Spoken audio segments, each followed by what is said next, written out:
ভাইরে ভাই, একটা মানুষ টিম লেভেলের চাকর না হইলে এভাবে রাতের বেলা চা খেতে বের হতে পারে না, তাও আবার কুকুরের লড়ানি খেয়ে। কিন্তু এত রাতের বেলা চা খেতে বের হয়ে কুকুরের লড়ানি খেয়ে আমাদের একদম যাতা অবস্থা। তো কি হলো শেষ পর্যন্ত তা দেখতে পুরো ব্লগটি অবশ্যই দেখবেন। So let's get started. আসসালামু আলাইকুম, কি অবস্থা সবার, কেমন আছেন? সো অনেক দিন পর আপনাদের জন্য একটি নতুন ব্লগ নিয়ে চলে এলাম। সো সেদিন রাতে আমার হুট করে অনেক চায়ের ক্রেভিং ওঠে, তাও আবার বাইরে গিয়ে চা খাওয়ার জন্য। সো দেরি না করে তাড়াতাড়ি বের হয়ে গেলাম বাসা থেকে, যে অবস্থা ছিলাম সেই অবস্থাতেই।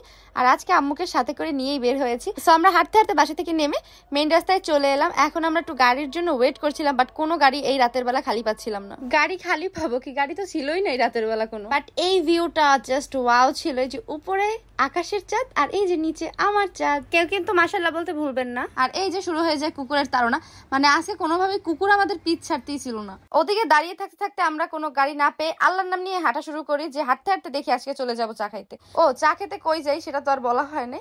তো চা খাইতে যাইতেছিলাম চরকাউয়া খেয়াঘাটে, যেখানে আমি সবসময় প্রায় যাই রাতের বেলা। আর এদিকে হেঁটে হেঁটে আমতলা আসতে আসতেই দেখা হয়ে যায় আমার ছোট মামা আর মামার বন্ধু মাসুম মামার সাথে। এই দুইজন প্রতি রাতের বেলা ঘুরতে বের হয়। তো কোইন্সিডেন্টলি আমাদের সাথে আজকে দেখা হয়ে যায়, আর সাথে করে তাদেরকেও নিয়ে যাই। এনিওয়ে, মানে চা হচ্ছে আমার জন্য এমন একটা জিনিস, এনার্জি বুস্টার। আমার সকালে ঘুম থেকে উঠে এক কাপ চা দিয়ে দিন শুরু করলে আমি খুব এনার্জি পাই, এমন একটা অবস্থা। আর মানে দিনে 3-4 কাপ চা না খাইলে মনে হয় আমার মাথা ঘুরতেছে, ঝিমঝিম করতেছে, আমার কিছু একটা হয়ে যাবে, এমন একটা অবস্থা।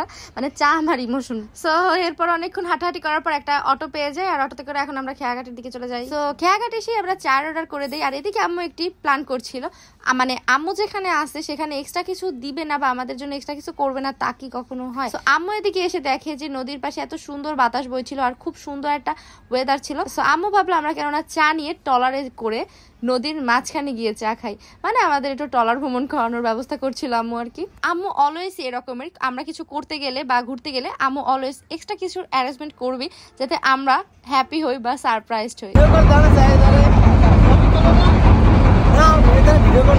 আর আসলে এই নদীর মাঝখানে ট্রলারে বসে চা খাওয়ার মোমেন্টটা অনেক বেস্ট ছিল। একদম চারিদিকে ঠান্ডা বাতাস, পরিবেশটা একদম নিশ্চুপ ছিল, আর চারিদিকে শুধু পানি আর পানি। খুবই ভালো লাগছিল এখানে বসে চা খেতে। দানব, শয়তান, জিনের বাদশা। এরপর ট্রলার থেকে নেমে আমি একটু চাঁদ দেখছিলাম, আর সেই দিন আকাশের চাঁদটা এত সুন্দর ছিল। বাট আর চাঁদ দেখলে হবে না, রাত অনেক হয়ে গিয়েছে, বাসায় ফিরতে হবে। প্রায় রাত 3:30 বাজছিল তখন। সো এদিকে গাড়ি করা হচ্ছিল, আর আমি একটু পাশে ফলের দোকানে ফল দেখছিলাম, মানে আমার একটু ড্রাগন ফলের দরকার ছিল। বাট এখানে ড্রাগন ফলটা একটু দেখতে সুন্দর ছিল না, তাই আর নেই। আর এদিকে রুটি নিচ্ছিলাম, এই মামার রুটি তো অনেক মজা, মানে অনেকেই এখানে যায় রুটি খাওয়ার জন্য, পরোটা খাওয়ার জন্য। তো এখান থেকে আমরা একটু হালকা তেলের রুটি বা পরোটা কি বলে নিয়ে নিচ্ছিলাম বাসায় বাবার জন্য। তো নিতে নিতে আমরা রিক্সাও পেয়ে যাই। এরপর আমরা রিক্সায় রওনা দিয়ে দেই বাসায় যাওয়ার জন্য। আর বাসায় যেতে যেতে তো রাস্তা একদম ফাঁকা হয়ে গিয়েছে, আর দেখতেই পাচ্ছেন রাস্তায় কোনো গাড়ি ঘোড়া কিচ্ছু নেই তেমন, একদম ফাঁকা রাস্তা। বাট রাস্তাটা দেখতে একদম ভালো লাগছিল, মানে ফাঁকা রাস্তায় রিক্সায় ঘুরতে আমার খুবই ভালো লাগে রাতের বেলা। বাট রাস্তায় অন্য কিছু না থাকলেও অনেকগুলো কুকুর আছে, আর আপনাকে ধাওয়া করার জন্য এই কুকুরগুলো অনেক যথেষ্ট রাতের বেলা।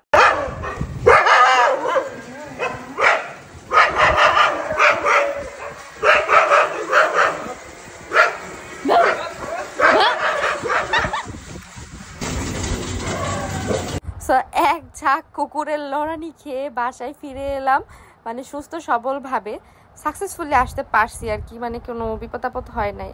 আর আজকের মতো ব্লগ এখানেই শেষ করব। সো শেষ। কেমন লেগেছে ব্লগটি অবশ্যই শেয়ার করবেন, আর আমার মতো এরকমের কে চাকর আছেন অবশ্যই কমেন্ট করে জানাবেন। আল্লাহ হাফেজ, আসসালামু আলাইকুম।